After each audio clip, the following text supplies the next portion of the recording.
അച്ഛന്മാരെ നമ്മൾ തൂവൽ തീരത്തുണ്ടല്ലോ ഒരു ഏട്ടൻ്റെ വലിയ പൊലിപ്പ് കണ്ടിട്ട് അവരിതാ ഇവിടെ വല റൗണ്ടിൽ അടിക്കുന്നുണ്ടേ. ഇങ്ങനെ മൊത്തത്തിൽ വളഞ്ഞിട്ട് അവിടെ ഒരാൾ വല വീശിയിട്ടുണ്ട്. സ്പീഡിൽ തിരിക്കുന്നുണ്ട്.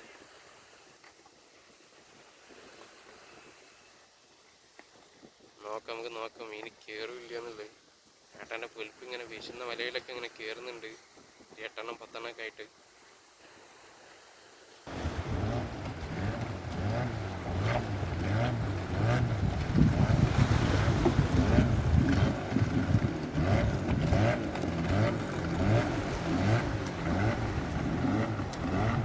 ഒരു നീളത്തിലുള്ള ഒരു റൗണ്ട് ആക്കിയിട്ട് അവര്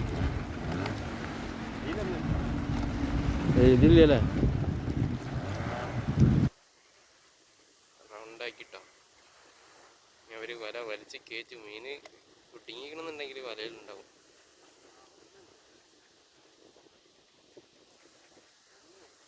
അവിടെ വീശിയ വലയിലൊന്നുണ്ട് കേട്ടോ. ഏട്ടല്ല അത് മാലാനാണ്. പക്ഷെ ഏട്ടപ്പൊലിപ്പ് ഇതാ ഈ ഒരു റൗണ്ടിൻ്റെ ഉള്ളിൽ ഉണ്ടാവാൻ സാധ്യതയുണ്ട്. കണ്ടില്ലേ അത് ലോക്കാക്കിക്കണം. ഈ വല വലിച്ചിട്ടിക്കട്ടെ, അപ്പം നമുക്ക് നോക്കട്ടെ മീന് കയറുമില്ല എന്നുള്ളത്. നമ്മളെ ഏട്ടയ്ക്ക് വല വളച്ചത് ഇതാ ഇവിടെ ഇരുന്നേ. ആ വല ഇങ്ങനെ ഒഴുകി കുറേ അപ്പുറത്തെത്തിയിട്ടുണ്ട്. അവിടെ എത്തിയിട്ടുണ്ട്.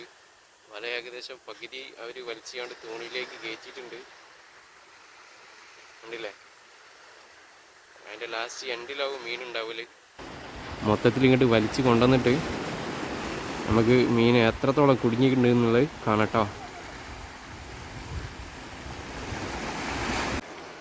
അച്ഛന്മാരെ ഇവിടെ വല വളച്ച തോണിയുണ്ടല്ലോ, ആ ഒരു വല കയറ്റി വന്നിട്ടുണ്ട്.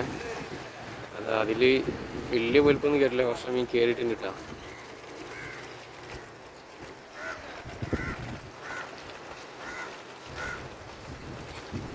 ഒരു ചെറിയൊരു പുൽപ്പായിരുന്നു.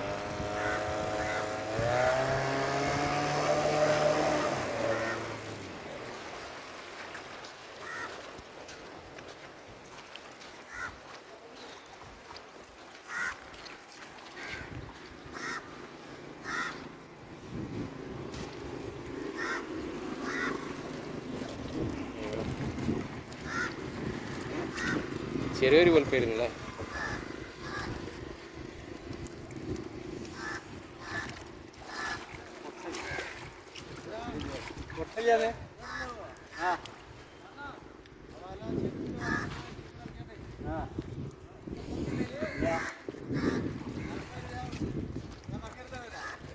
പേര്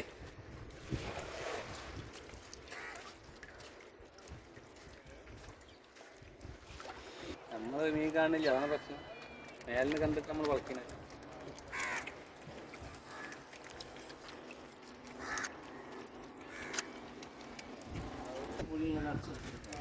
ആ വല കൊത്തിങ്ങനതാ മുള്ളി ഇതാണ് ഇവിടെ.